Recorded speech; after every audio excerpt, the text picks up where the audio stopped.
you so much, guys, for joining our second call. And I don't think I need to do introduction again concerning the program. We all know why we are here. So today we'll be learning about the use of English, specifically in the area of sentence, structuring your sentence, and passive and active voice. So we have a lecturer in our midst here, Miss Petra. So she will introduce herself and she will start the lectures. So, Miss Petra, thank you for joining, and we're waiting for you.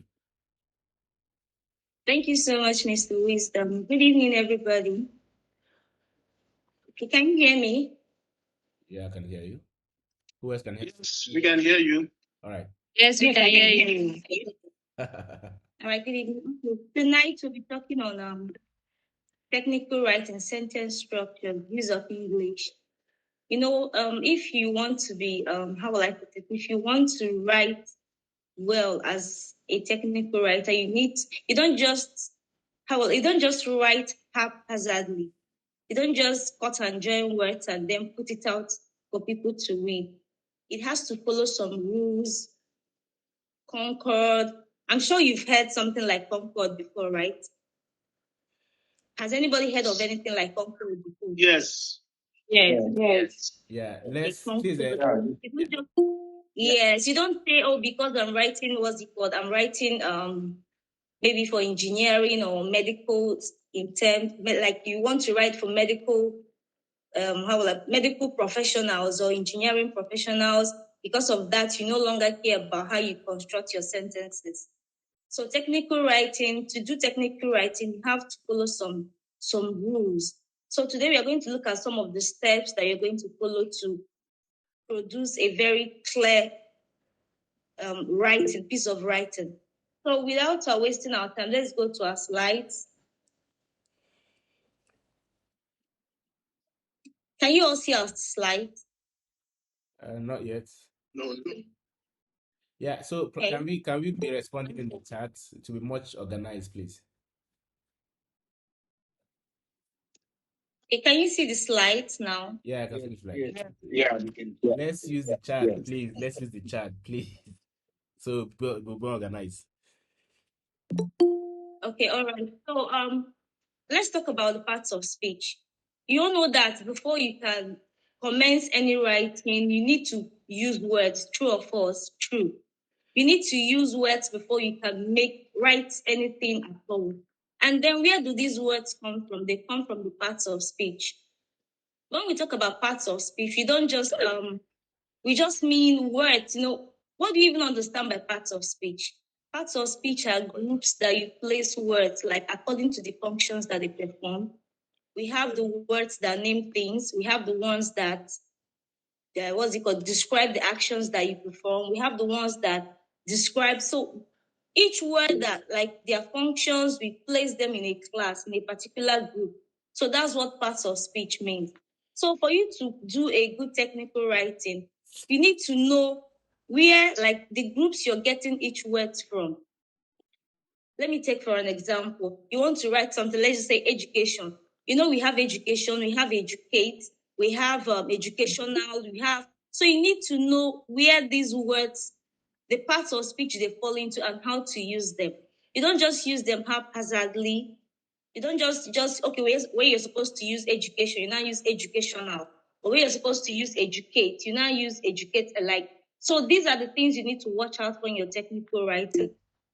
Now, in English language, we have what we call English for specific purposes. English for specific purposes are just English that relates to specific professions, like professions, occupations, or activities. You see, barbers, when you go to the barbing salon, the barbers they have their own how like the jargons, terminologies that they use. They use things like clipper.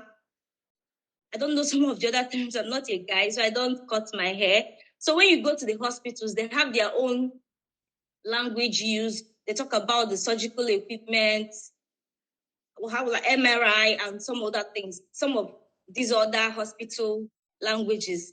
So the same thing applies to engineering. When you come to engineering or software development or whatever, like they have things like product manager and how like back end, soft end. I'm sorry, like I know some words from all these engineering stuff, but I'm not.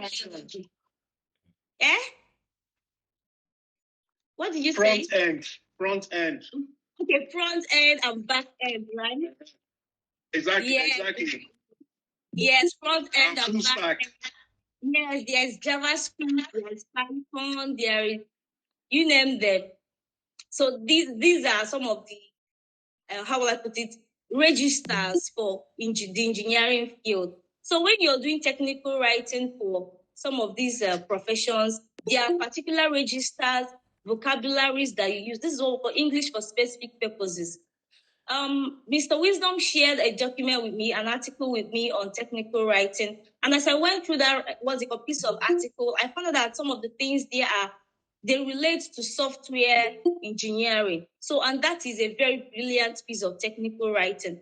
The same thing when you read some articles on medical practice, you see them talk about some of the things that relate to the medical field. That is technical writing in medical field. If you also get a literature book, some of the things you hear, you see Shakespeare, prose, some terms that relate to what literature and English language. That is what technical writing. So in the ESP, English for specific purposes, English is taught to suit the specific needs of diverse professions, occupations, or activities. Even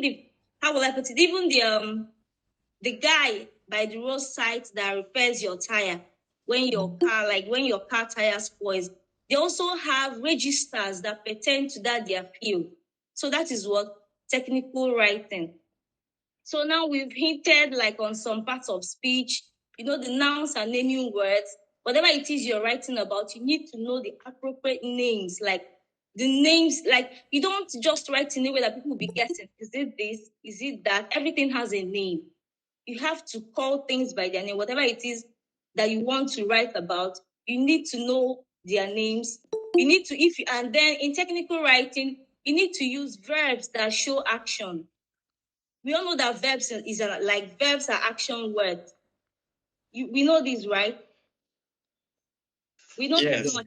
Yeah, sure. Yeah, verbs are action words.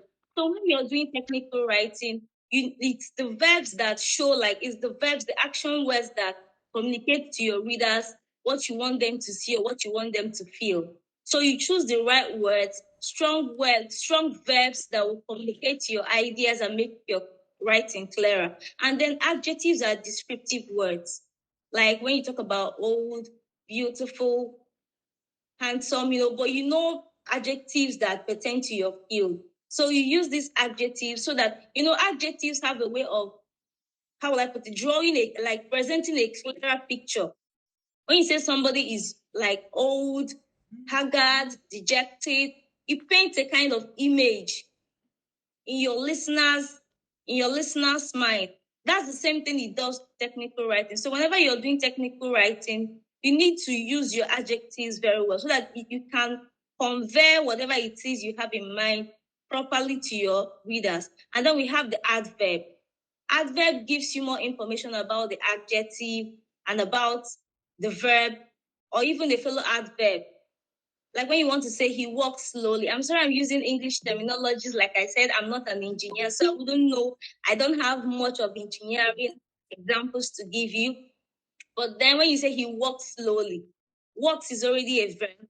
Walk is a verb.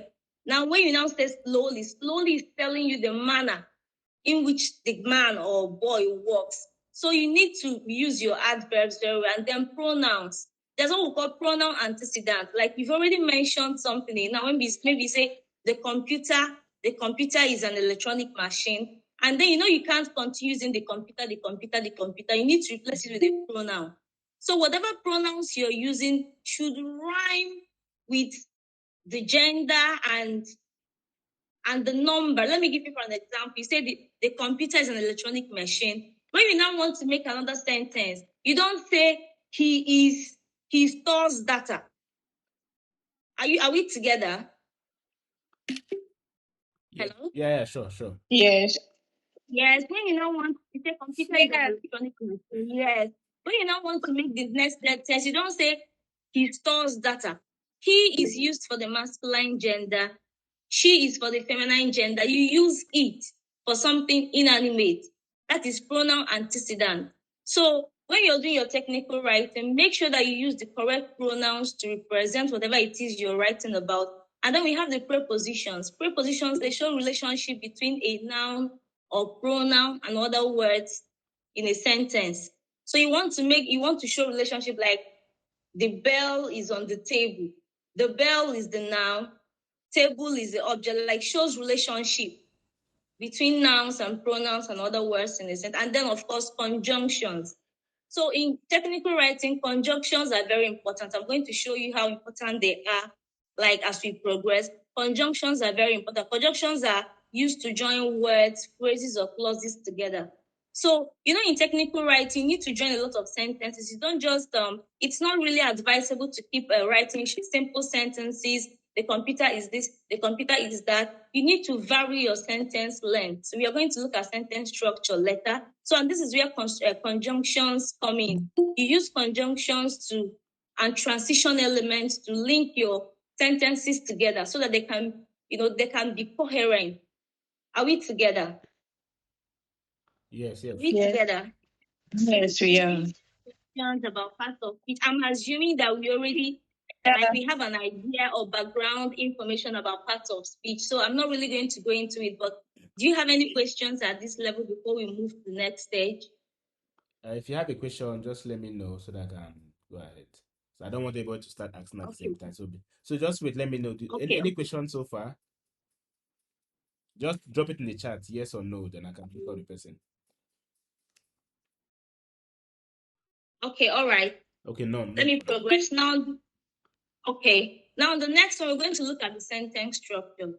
In technical writing, everything just is sentences. You're going to communicate whatever it is you want to write in sentences. If it were possible, you could have used voice notes, but if it's something you're going to write, obviously you're going to put your ideas down using words and sentences. Now, what do you understand by a sentence? A sentence is a group of words. It has to make a complete meaning. A sentence is not something that you just listen to and you're still wondering, is this thing complete?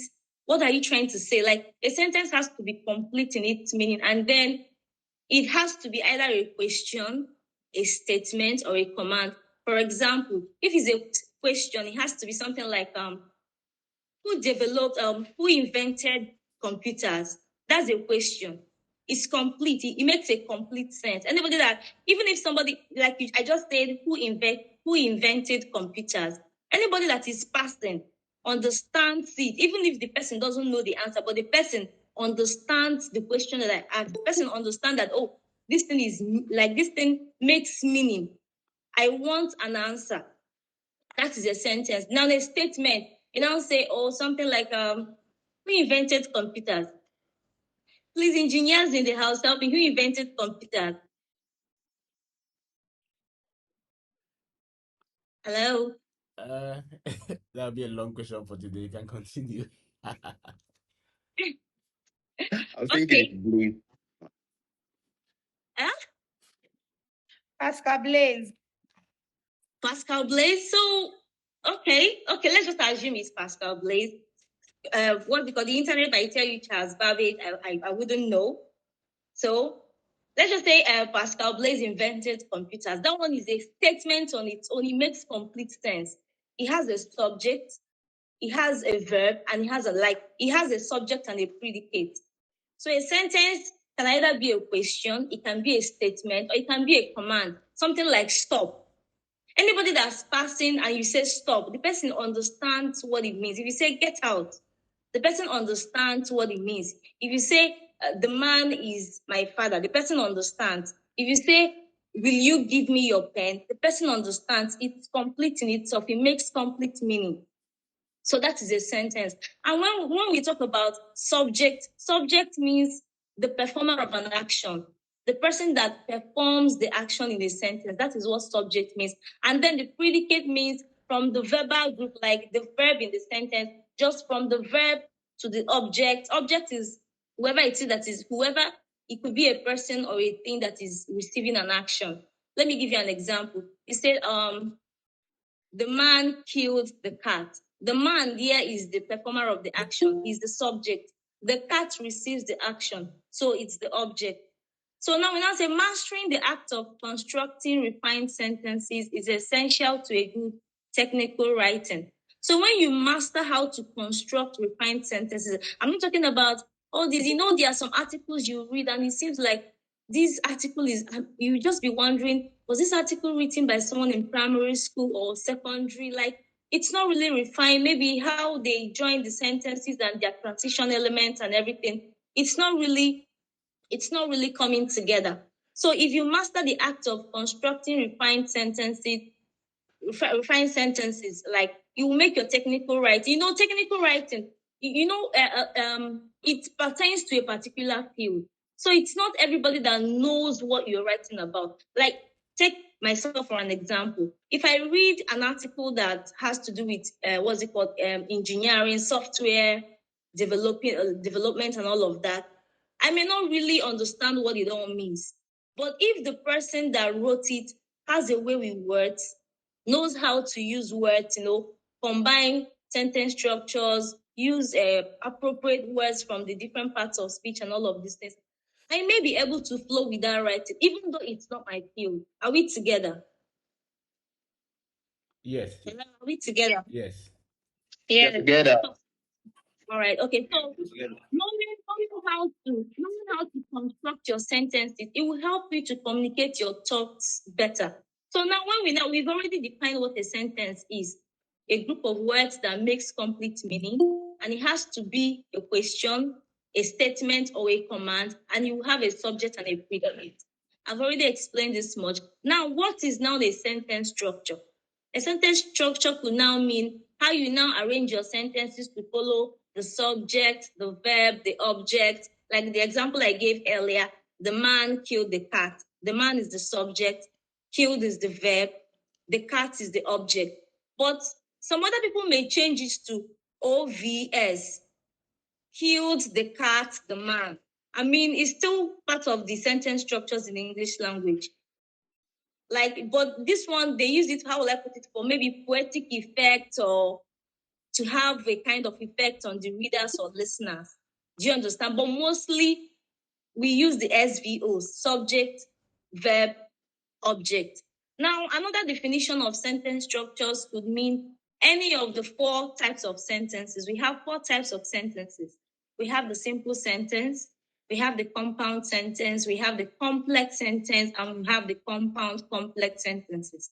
Now, we are going to look at how you're going to use some of these sentence structures in your technical writing.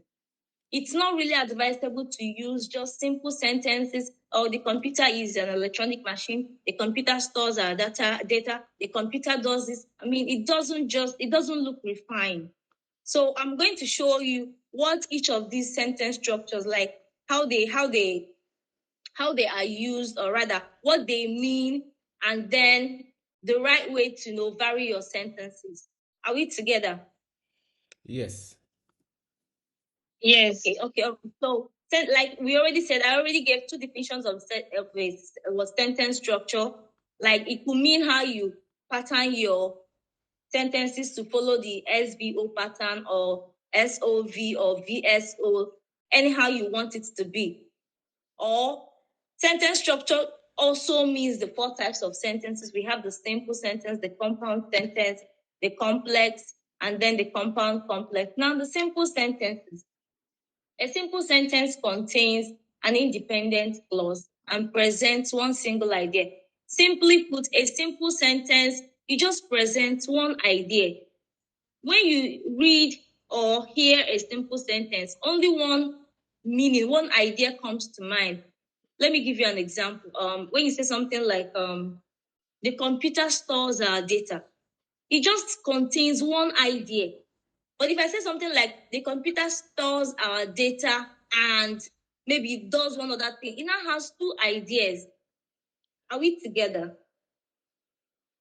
Yes. Yes. So Yes. a simple sentence contains just one single idea. It just, when you read or listen to a simple sentence, it just presents one idea to whoever it is that is listening to it.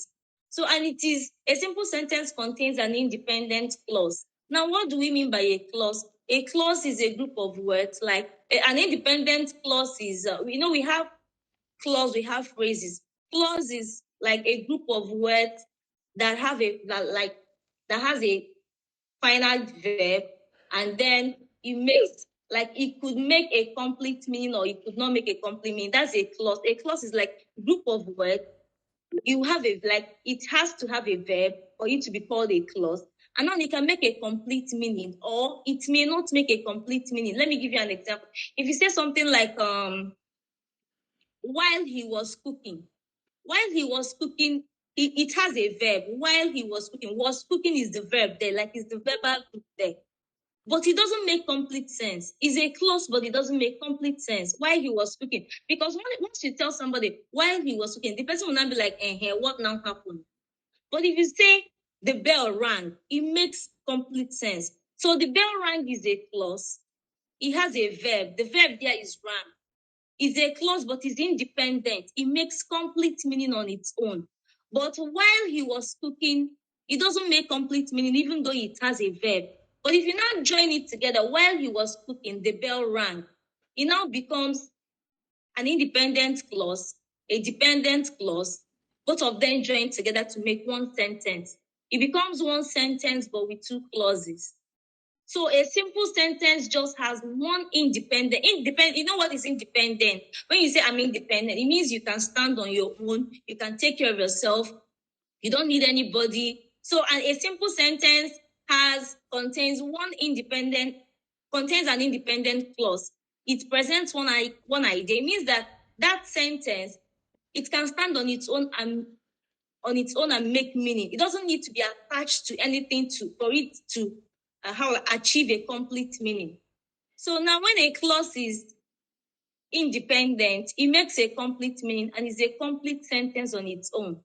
When a clause is dependent, it does not make complete meaning and needs to be attached to like an independent clause to express a complete thought.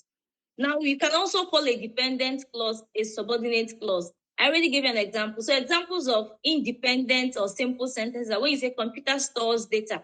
It just contains one idea. It ends in a full stop. You don't need to attach anything for it to achieve a complete meaning on all of that. You say the hard drive holds all of our data. It makes complete meaning on its own. You don't need to come and start attaching something for somebody to understand where you're trying to go. You say our CPU is constantly taking instructions.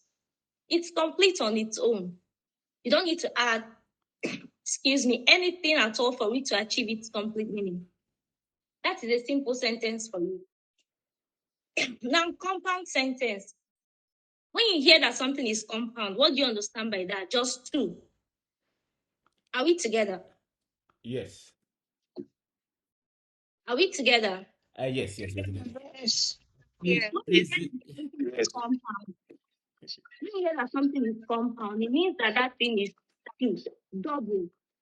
Most times, it means that the thing is double or it's two. So a compound sentence means joining two simple sentences together. And how do you join them? Remember, I told you earlier that we are going to look at conjunctions, how you use conjunctions. So when you join two simple sentences together, you use coordinating conjunctions. Coordinating conjunctions, we have and, we have but, we have or, we have nor, we have so, we have yet, and then some other word like maybe therefore and yeah. So compound sentence is when you join two simple sentences. So you could say computer stores our data and computer makes our work easier. Now, if you look at this now, it has two ideas. Remember what I said about simple sentence? A simple sentence does what? A simple sentence has one single idea, right? Now, compound sentences, we have two ideas and they are joined with coordinating conjunctions. So whenever you're doing your technical writing, you need to know how to use this conjunction. You see you read some articles and then when they are supposed to use coordinating conjunctions, they are using subordinating conjunctions. And the whole thing is not just coherent. Do you understand? The whole thing is not just coming together. Now, coordinating conjunctions are conjunctions you use to join sentences that have the same strength. Like once you separate them, both of them can stand on their own and make meaning. Like if you say the computer stores our data and computer makes our work easier. If you separate them, they can stand on their own and make complete sense. Are we together? If you separate them, you can have the computer stores our data, the computer makes our work easier. They can both stay on, like, if you remove the coordinating conjunctions, they can both retain their independence. So, but now, a compound sentence, you join these two sentences together using a coordinating conjunctions. Another example is the hard drive holds all of our data, and our CPU is constantly taking instructions. So we have two ideas, two sentences, two independent clauses, two simple sentences, but you join them with a coordinating conjunction. And the other one, we have computers communicate using machine language like binary. That is just one idea. You're just trying to talk about the language that computers use. But you now added another idea. But humans communicate using human languages like English. So what is the coordinating conjunction here? But. So these are two independent sentences that can otherwise stand on their own, but you join it together using what? A coordinating conjunction. So that's about compound sentences. So when you're doing your technical writing, you can use your simple sentences to introduce your topic sentences. I'm not saying that simple sentences are not okay. They are very much okay. But then you need to vary your sentence structures. It mustn't be, how will I put it? You mustn't use only simple sentences. It makes your work kind of repetitive. And at the same time, it's not advisable to use extremely long sentences, because if you use extremely long sentences, like you keep joining and joining, sometimes your readers, they lose track of what you're trying to say. They have to keep going back to read and reread and reread just to, find out what you're trying to say. So compound sentences are also good, like you could use them in your technical writing. And that brings us to the next one, the complex sentences. When you hear complex, what usually comes to your mind? Like, when you hear complex, like what normally comes to your mind when you hear complex? Just complex in itself. Yeah, Gozier said many parts. Many parts. Okay, many parts. Exactly. Thank you so much.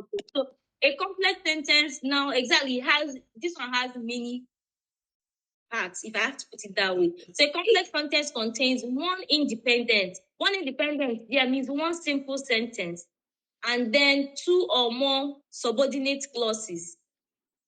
Remember, that means, simply put, it just contains one simple sentence, and then two other sentences that cannot stand on their own, two or more dependent. Remember the example I gave about while he was cooking, the bell rang. So it needs to have one simple sentence and then two or more other sentences that cannot stand on their own. So I wrote here that when a clause is dependent, it does not make complete meaning and needs to be attached to an independent clause to express a complete thought. A dependent clause is joined to an independent clause using subordinating conjunctions. So let me just explain this, how you understand it. So a complex sentence, you need to have one simple sentence and then two or more other clauses that cannot stand on their own. And how do you join them to that independent, or you use subordinating conjunctions?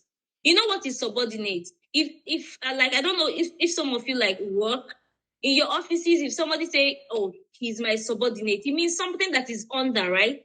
Somebody that is under or something that is under, that is subordinate.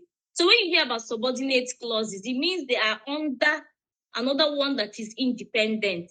So let me give you an example. So some of these subordinating conjunctions are while, as if, because, unless. Let me give you an example. You say, unless you marry me. Okay, unless you buy me a car, I will not marry you. I'm just giving an example. Unless you buy me a car, I will not marry you. If you look at this sentence now, we have one simple sentence, and then we have one dependent clause. We have one independent clause. Independent means main. We have one dependent. So if you now say, if you now decide to split it, one can stand on its own, the other cannot. So if you say, I will not marry you, makes sense. If anybody is passing and hears, I will not marry you, it makes sense. But if I just say, unless you buy me a car, somebody will be forced to ask me, what will happen? If I buy you a car, what will happen? So it doesn't make a complete sense. Are we together? So are we together? Yes. Yeah. Yes. Okay, now, so in this complex sentence now let's look at the example we have. Some mobile devices are general purpose computing devices. Like we're talking about mobile devices now, like your phones and your laptops. They are computing like your smartphones, while other mobile devices are optimized to perform. Like, I don't know if you can see my screen. I don't know if you can see my screen. Yes. It's already. Yes. Yes. Yes. Yes. Yes. So it's there, Even though they are small, some mobile devices use peripherals such as Bluetooth headphones. So if it's just let me just give if you say even though they are small, somebody will ask you, okay, what is small? What will happen? So even though what is small, it doesn't make complete meaning on its own. So it's what? It's a subordinate or dependent. It needs to be attached to something to make it mean. But if you say some mobile devices use peripherals such as Bluetooth headphones, it makes sense on its own.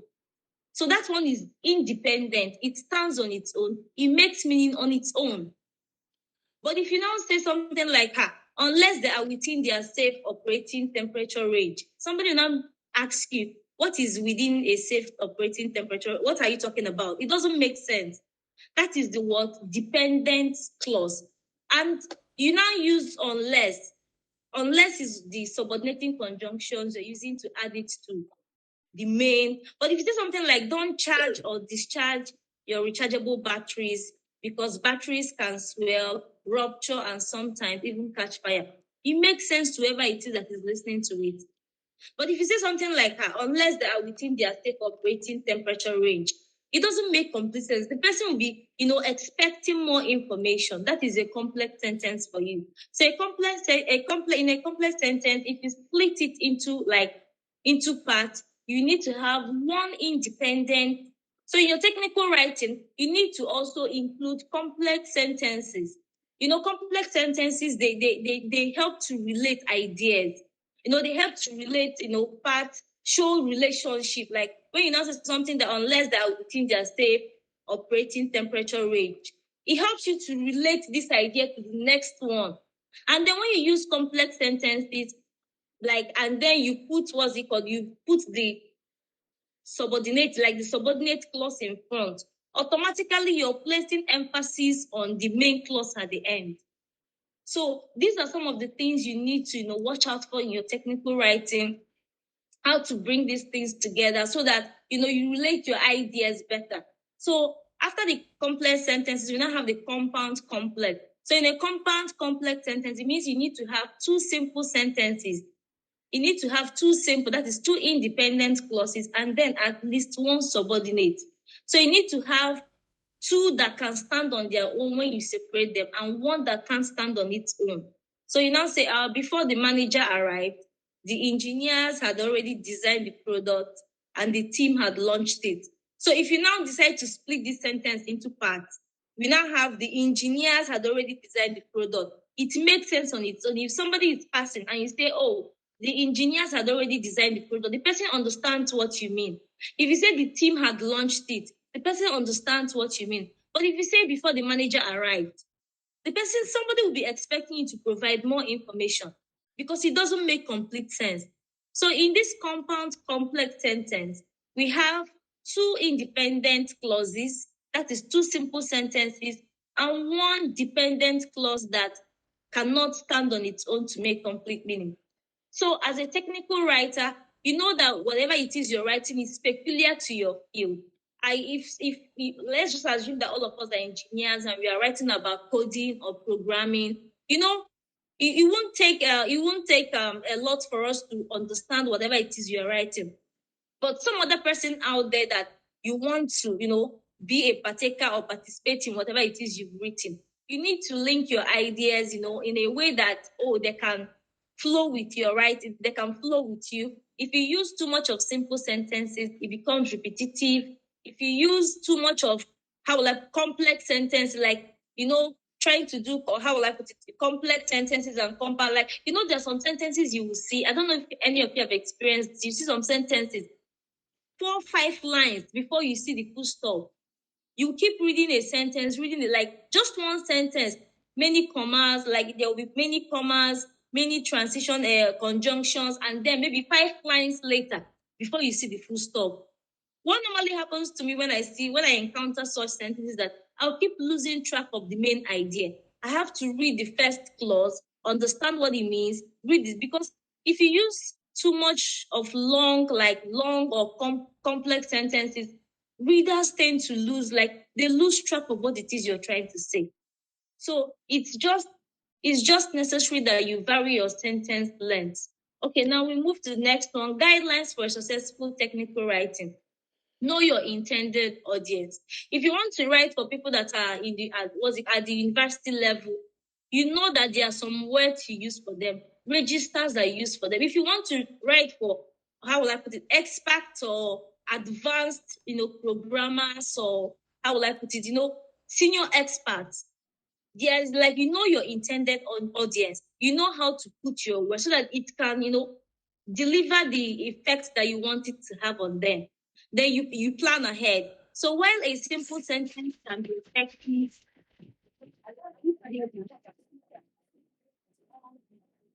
hello, are we together? Yes, we are. Okay, while a simple sentence can be effective for presenting your topic sentence in a paragraph, using a varied sentence structure is better than having strings of simple sentences. This is to avoid repetitive patterns. I think I've said this over and over again. So you know what a topic sentence means? Like, sometimes it's usually the first sentence in a paragraph. When you're writing an article, you arrange your ideas in paragraphs, right? You know that much. Paragraphing. Each paragraph will contain an idea or something, a topic that you want to discuss about. So usually the first sentence in that paragraph is the topic sentence. So most times, a simple sentence is it's good to use it to introduce your topic sentence, but then in the course of your writing, try to vary your sentence structures. Are we together? Okay, now compound sentences join ideas that are related or have equal importance. Like I already said, compound sentences are just joining two simple sentences. Two simple sentences that you know that they are related, or even if they're not related, they're related, or even if you want to contrast them, they are still related. And then when you split them, hello? Hello? Is anybody saying anything? Yeah, sorry. Yeah, sorry. And triumphant or what? Yeah, just mute your mic. Yeah, she had mute her mic. All right, continue. Okay. So compound sentences are used to join, ideas that are related or have equal importance. That when you split them, they can still make sense, like make meaning on their own. So do not overuse long sentences. This may cause your readers to lose track of the main ideas. You use clear words that are not ambiguous. Ambiguous means something that has double meaning. You don't want your readers to, when they're reading whatever it is that you've written, they will have a dictionary nearby. So whatever it is whatever words you're using, it has to be clear and unambiguous. You have to be brief too. Brief, include only relevant details. Do not try to bring even if you have to bring in, how will I put it, maybe some other things to explain whatever it is you mean. These days there's what they put this insert link. Maybe you get the website or wherever it is you want to do it, so that the person can just click and go and read up later. But don't include irrelevant things so that they don't lose the main idea, focus of whatever it is you're trying to present to them, and use more of active voice. Active voice. In English, we have what we call voice. Voice in English language shows the subject. I already explained what the subject is. Subject is the person that is performing the action. Object is the receiver of the action. So voice is the form of verb that shows when a subject is the doer. Like it shows if the subject is doing the action or receiving the action. Let me give you an example. If you say something like, I ate the food. I ate the food. The subject there is I, because I'm the one that's performing the action. So that means this sentence now is in the active voice, because the subject, which is myself, I'm the one performing the action. But if you say the food was eaten by whom? That means now, like, or you can say the food was eaten by me. Now the subject now is no longer in the subject position. Like, you've now changed the sentence structure. Like, the subject, like me myself that ate the food, it now seems like I'm the one receiving that action. So whenever you're doing your technical writing, use more of active voice. Do you know why? Because in technical writing, sometimes I need to fields like engineering and whatever, you need to talk a lot about who invented what and who did what, or do you understand? So you need to use active voice so that your readers can know, okay, this is who is performing this action, this is who invented this is who did that, this is who. So because if you use passive voice, sometimes the agent mean the person that performed the action or the person that initiated the action may be lost. It's just like, let me give you this popular, it's not really popular, like in my field English, we talk about agency a lot. Something like they say, oh, the soldiers shot the protesters.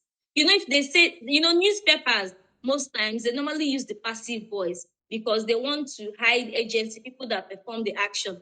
So instead of saying the soldiers shot the protesters, they will say the protesters were shot. Shot by whom? They are now using active voice to remove do you understand, the agents of the action. But sometimes it's advisable to use active voice so you can always, your readers know who or what is performing whatever action. So now active voice means that the subject performs the action expressed by the verb.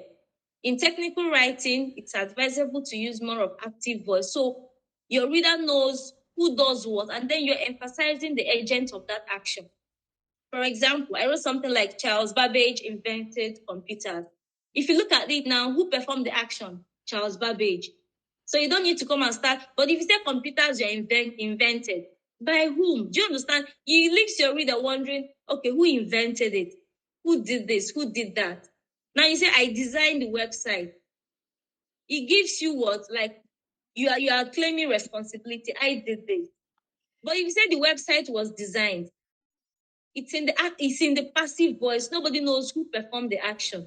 So if you're doing technical writing that you're using registers peculiar to your field and vocabularies and jargons, and then it's advisable to use less jargons, because obviously your writing is intended for people other than those in your immediate profession. So use less jargons.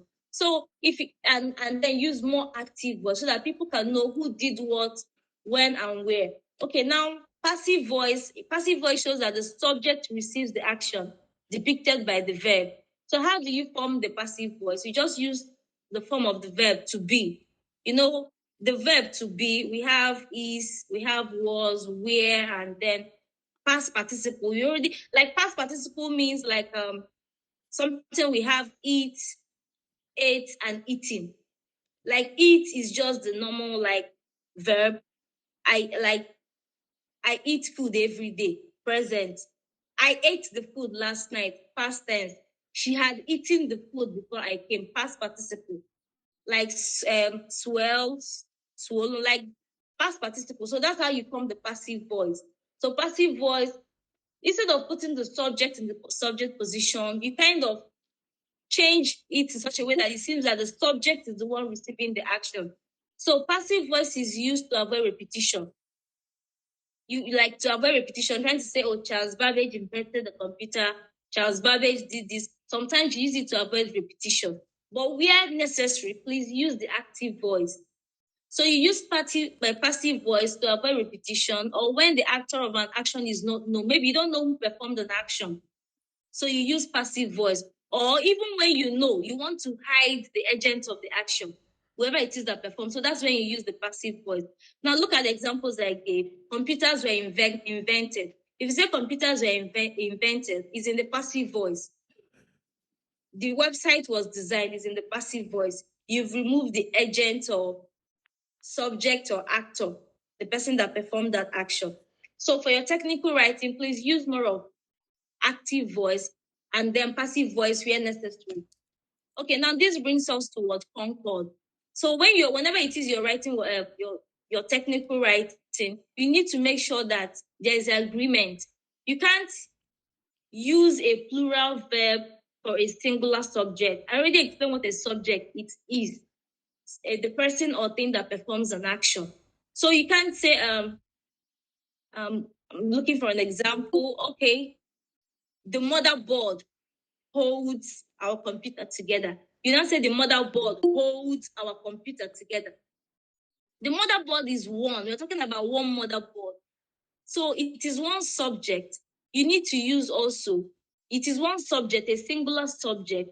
So you need to use a singular verb too. I've read a lot of articles that, they kind of confuse this subject-verb agreement. They flout the Concord rules and all of that.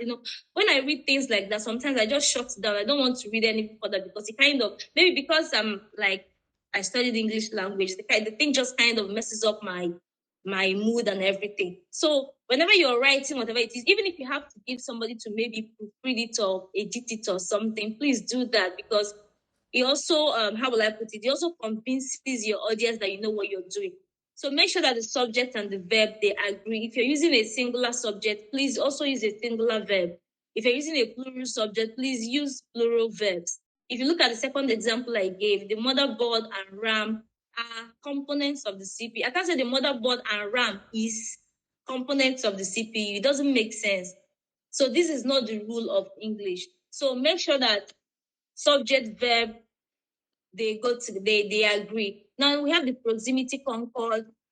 Proximity is, when you use the either or neither or no, and some of these other, how will I put it, correlatives and whatever.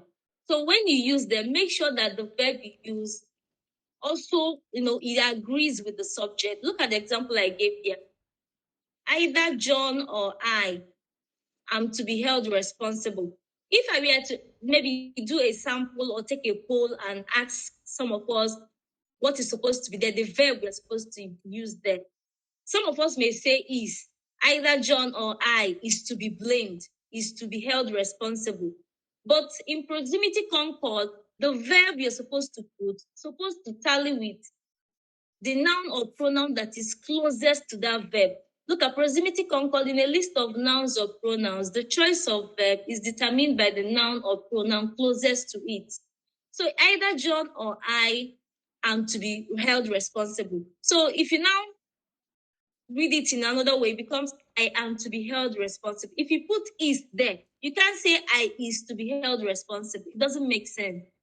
So in your technical writing, you have to observe these things. Maybe you're trying to compare either this or that, and then you use the appropriate verb. The verb you're using should agree with the noun or pronoun closest to it. Now, but if I were to change it and say either I or John, the verb there will be is to be blamed. Either I or John is to be held responsible. But then the right sentence structure is either John or I. You mentioned the third person first before the first person. Now, the second example is the manager or the engineer is coming for the event. So the manager is just one. So you use is. Now we have the accompaniment concord. Like these I just selected some of the concords that I know that are problematic. So we have the accompaniment concord. So these are concords used to show that maybe something else is like an addition. So when you use something like alongside, together with, in collaboration with, including, as well as. So when you use these ones, the verb is determined by the subject that comes before this, like whatever verb you're going to use. When you want to say something like the computer as well as whatever. The verb you're using has to tally with the first thing that you mentioned. So if I say the computers as well as the mouse are, so I need to use are because I already said computer. Computers is plural, but if I say the computer as well as the mouse, I will use is. So that's the accompaniment concord for you. So whatever verb you're going to use should tally with the first noun or pronoun that you mention. So if you say the mouse together with the keyboard is spoiled, you just use mouse, one mouse. So you use is. The men as well as the engineer are at the side, the men. So even though you're adding engineers, do you understand? So these are some of the rules that you have to observe in your technical writing. And then we have the notional concord. Notional concord is, some of these collective nouns like, depending on the meaning you have in your mind, do you understand?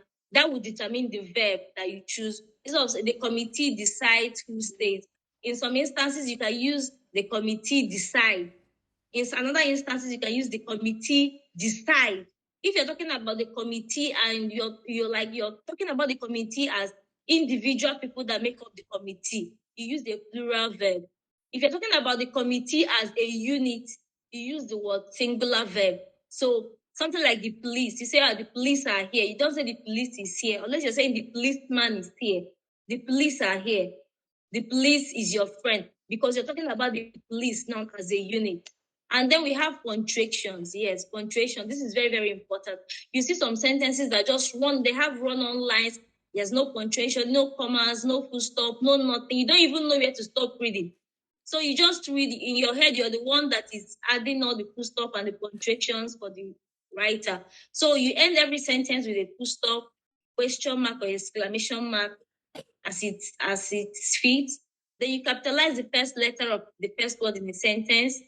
Of course, you should capitalize people's names, days of the week, months of the year, public holidays, nationalities, languages, geographical locations, company names like Apple, Google, Microsoft. All these things, you capitalize them. Religions, first letter of the content, like when you want to write a book, like the name of a book. Comprehensive English, the C in comprehensive, capital, the English, capital. So these are some of the things, and then these are some of the things you look out for in your, in your technical writing. All right, so that's that about like some of the basic things you need to know about your technical writing. All right, thank you very much. Whoa. Thank you so much for this particular call. It's very, very, very, very informative. I've learned a lot, and I can say English is not my mate. And thank you everyone for joining. So this is QA section. So if you have a question, just put it in the chat that I have a question, then I'll call you so you can ask the question directly.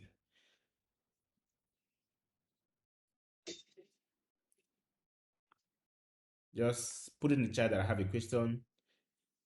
Okay, yeah, I will share the chat. I'll share the slides. Where did I keep them?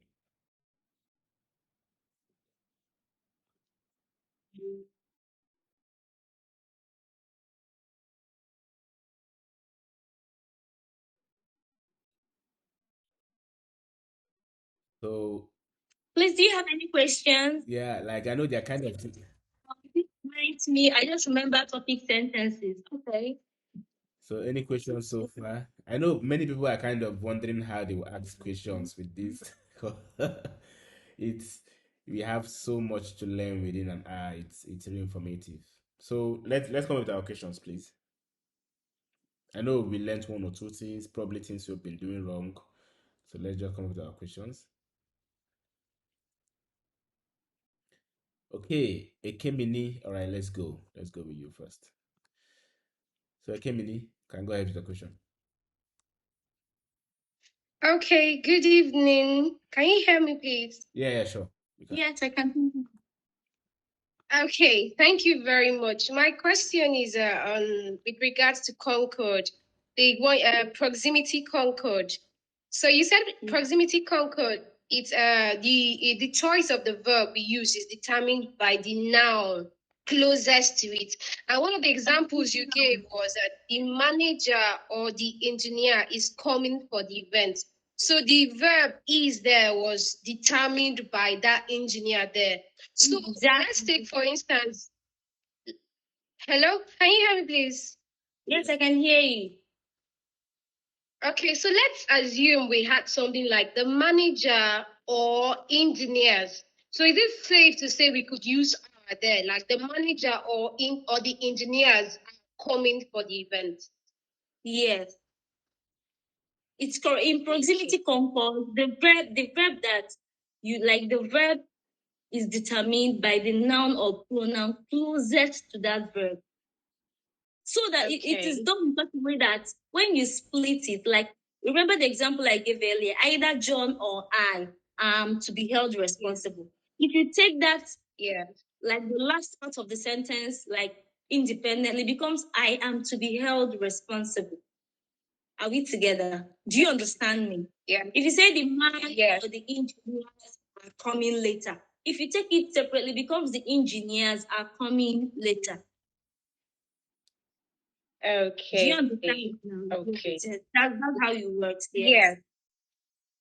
Okay, then please, the second question was under a notional concord. I understood what you were explaining, but then I would like you to throw more light on one of the examples you gave. The first one, the committee decide who stay, and the second one, the committee meets every Thursday. So please, I'd like you to explain those two examples again, because it's a bit confusing for me. Okay, notional concord, I have to read that this refers to agreement of verbs with collective nouns based on meaning rather than grammatical form. Like meaning means like what you like, the meaning you want to convey, rather than the grammatical form. Looking at like grammatical form means you are looking at whether it's singular or plural. Okay, the context. Okay, look at the second thing I wrote. The context determines if the verb will be singular or plural. So when I say the committee decide who stays, I'm talking about the individual people that make up that committee. Do you understand it now? Like, let's just say all of us here, like in this meeting now, we are like, it's just like saying the team. The team decide who plays. Like that means each of us, we have an opinion on who stays. So because of that, like since I'm taking that committee as the individual people that make up that committee, I use a plural verb, decide. But if I'm thinking about the committee as a unit, just one single unit, I now use decide. Oh, the committee decides. So it depends on the meaning you like. Do you understand the meaning, the context? That's what is context. So context means like the situation, like the things that are happening, like maybe when you're making the. So assuming I have like this meeting now, maybe it's supposed to hold today, and we're all talking like, the committee, we have to decide on if this meeting will go. That means I'm saying that each and every one of us in this committee, we have to give our opinion. Do you understand? So in that case, like committee here is now plural. Do you understand? Are you following me? Yes. But yes, I understand. Yes. If I'm just talking about committee as a unit, like just as a unit, that means it's just one. I'm just saying that's one unit. So I will not use a singular verb. It's just like saying the example that I already gave, please. He said, we make that mistake. The police is here. Police is already a collective now.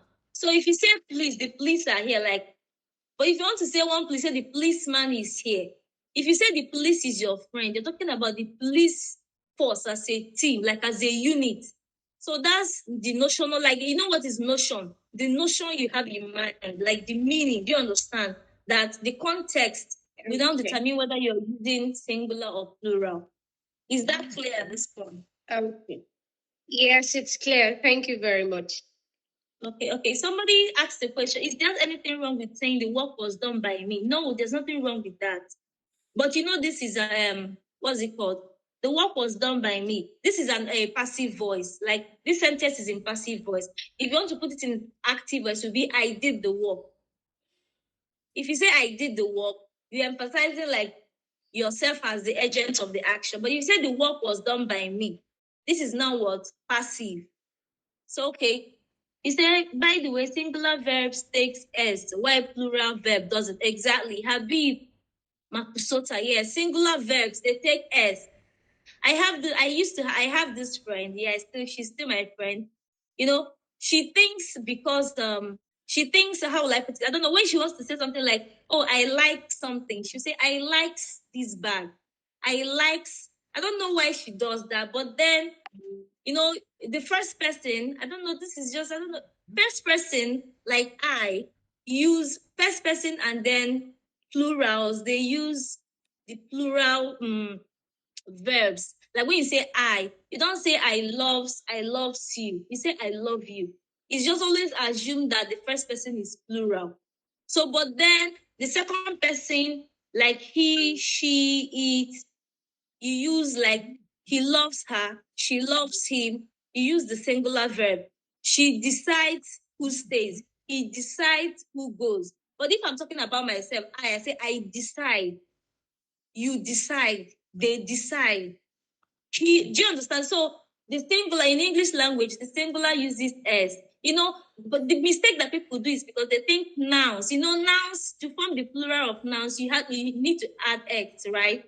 If you want to form the plural of nouns, you add s, like bag, bags, shoe, shoes, plate, plates. They don't think it is the same way. Like that's the same thing that applies to verbs. That's not how it happens in verbs.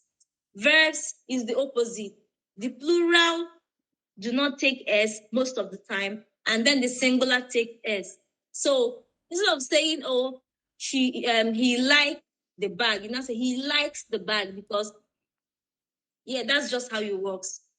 So somebody said, I'm thinking is the last part of the sentence. The committee decide who, being a single individual. We're talking about the collective noun, their committee. All right. The committee decides every Thursday. Okay. I don't really understand the point you're trying to make. But then your examples are the committee decides every Thursday. That means you're talking about the committee as a unit. Depends on the context, the meaning that you, as the writer, you have in mind. So any other questions? Any other question, guys, before we wrap it up?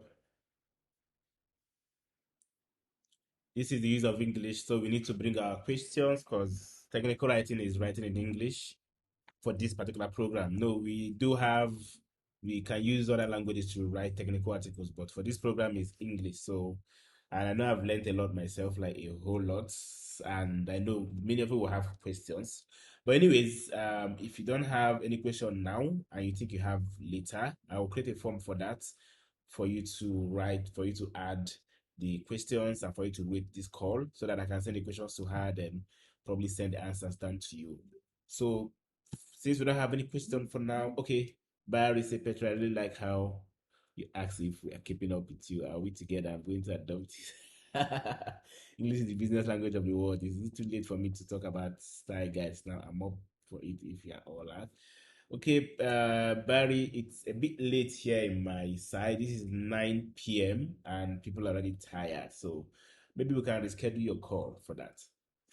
Please, one more question. Okay, so Ekemini, I hope I'm pronouncing your name very well. All right, go ahead with your question. Thank you, Barry.